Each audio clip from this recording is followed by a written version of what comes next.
Hello fellow YouTubers, in this video I'm going to be doing a quick overview and unboxing of Samsung Galaxy S3. Now this phone has been on the market for quite a while, however since I got my hands on one I might as well do an unboxing and show you what's inside. So let's get started. The box is pretty plain, on the sides there's not much except some serial numbers and things like that. Front has nice and shiny logo, Samsung Galaxy S3.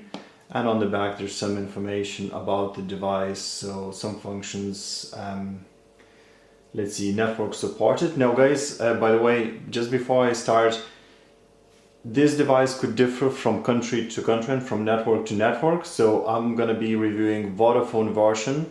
So I'm in Ireland and this is the device that I have. So this one is 16 gigabytes internal memory. These are the networks that are supported. It has a quad band support as well, and it's quad core CPU clocked at 1.4 gigahertz. Now once again, this might be slightly different depending from where you are. It can play full HD content, however the display by the way is 4.8 inches HD, so it's not full HD, it's actually 720p, but it can play back 1080p as well as it can record 1080p clips. It has GPS and all the sorts of positioning systems which you expect. Now for the camera, it has 8 megapixel autofocus rear camera and 1.8 megapixel front camera. What else do we have? We have 2100 milliamp hours battery. It's a pretty large battery. It has obviously Wi-Fi up to N support. Comes without saying that it's an Android device, has a Bluetooth 4.0 and plays DivX HD movies. And back again to the screen, it's a HD AMOLED display. And the version of the phone, by the way, is GT-I9300, this particular one. So let's open it up. And inside the box, first thing you see is the device itself. So I'm just gonna move the pebbles away. So there you go, once again Galaxy S3, HD Super AMOLED display, Android technology. Now this device runs Android 4.0, however it will be upgradable to Android 4.0 as soon as I connect to the upgrade service. Obviously quad core CPU, once again Bluetooth, and what wasn't mentioned on the other side is NFC, near field communication. That basically allows you to touch two devices together and transfer the files that way. Samsung also calls it as S-Beam. So let's take it out. Actually want to show you what else is there, so let's put it aside for the moment. So you can open it like so. Actually I might as well twist it around a bit so you guys can see what I'm doing. So there we go, there's a quick start manual and I'm sure there's some warranty information there. Quick start guide, things like that. We're going to skip this. Here is your headphone rubbery endings or adapters, whatever you want to call it. So depending on the size of your ear, whatever you want to use. So there's 3 different versions, 2 are transparent, 1 is opaque. Now here we have a USB cable. Now this is a standard USB cable, it's not an OTG, so it's for transferring files from phone to computer and charging the phone as well. If you want to use the, I'm pretty sure you can use mouse and keyboards and definitely USB flash drives on the phone. You will need an OTG or USB on the go cable. You can find them pretty cheaply on eBay or buy in a local store. This is the headphones. By the way, headphones already come with one transparent as well cover. So that's pretty neat. And they should have a microphone. Yeah, they have a microphone as well. So that's your hands-free kit as such. Now going further, this is the charger. Once again, depending on where you are, it will be different. So in my case, the UK plug will connect to that. As you see, there's one piece and there'll be another 2 pieces there as in the box. I won't be taking that just now. And this is the Samsung battery as well. So that's pretty much it guys. Next, just give me a few seconds. I'm going to put the battery into the phone and I'm going to show you the device itself. Okay, and the battery is in. Just before I power it on, I'll show you some things outside. By the way, the back cover, you have a little thingy there for your nail to open it up. And that reveals the back of the phone where your battery sits. That's your micro SIM slot.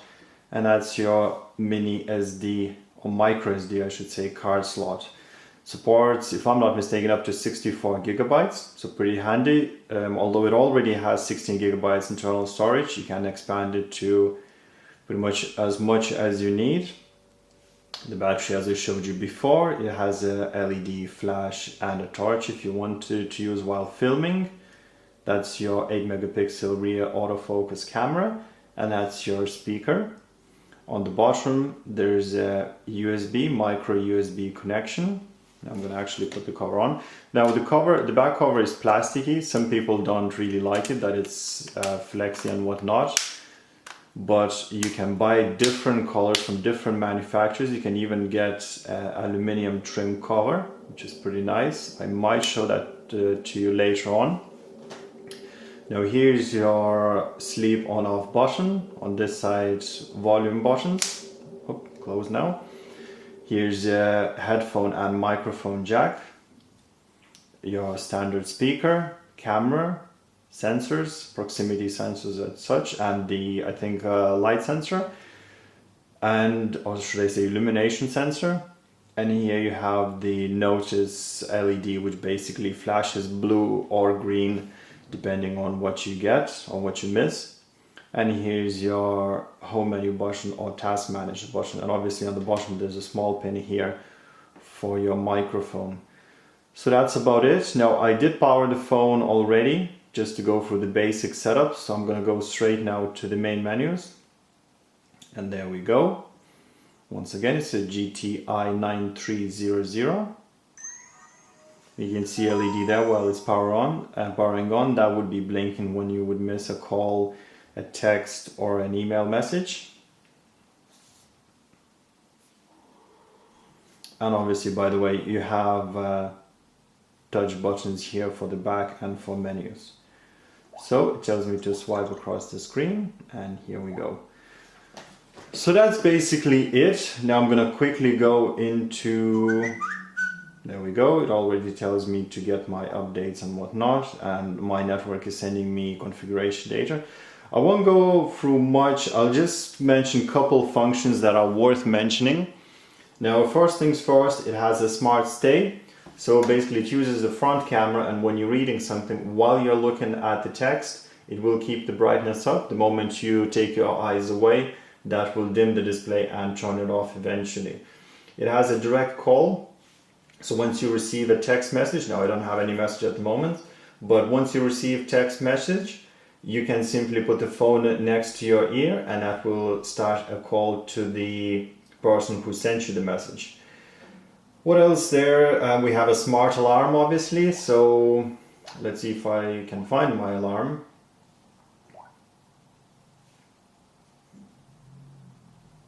Okay, there we go, create alarm. So that's your standard alarm where you can set the days and whatnot, what you want. It obviously changes the colors depending on the time you set. And you have melodies, alarm tones, snooze, and you have smart alarm, which I like quite a lot. What that does is it rings a different type of alarm, kind of a nice music or gentle tone that would wake you up instead of just using standard alarm. You should try this function yourself and see how it works for you. I really like it. Now, obviously it has lots of social features, so like you take a picture, you can tag the names and on the faces and things like that, and assign who the phone can call if you want directly from the picture. Obviously it has a S voice, which I won't be using because my accent is pretty atrocious. And we have, as I mentioned already, S-beam or near field communication for transferring data between devices. You basically touch two devices and transfer that way. As all share functions like any Samsung device, so you can connect it to TV. You can use the phone as a controller. What else? Let's increase actually brightness and remove the auto. Okay, we have pop-up play, so you can basically, if you're watching a video, you can reduce it to a small little clip that will play while you're browsing other phones' functions, which is pretty handy. So basically you can text and do whatnot while playing the clip. You can select best photos, so when you're taking pictures, you can select the best picture you want from, I think, 6 or 8 photos taken. Obviously, there are a number of applications there on Android App Store that you can use, and these would add even more functions or replace the current functions that you want to improve.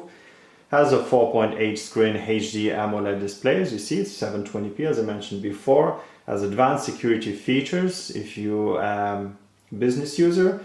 It also has a smart keyboard function, so basically it adjusts to your typing accuracy. So once you're typing, obviously not everybody's fingers will be hitting the keys spot on in the middle, so it would adjust to your accuracy. Once again, you can have a number of different applications to help you do that.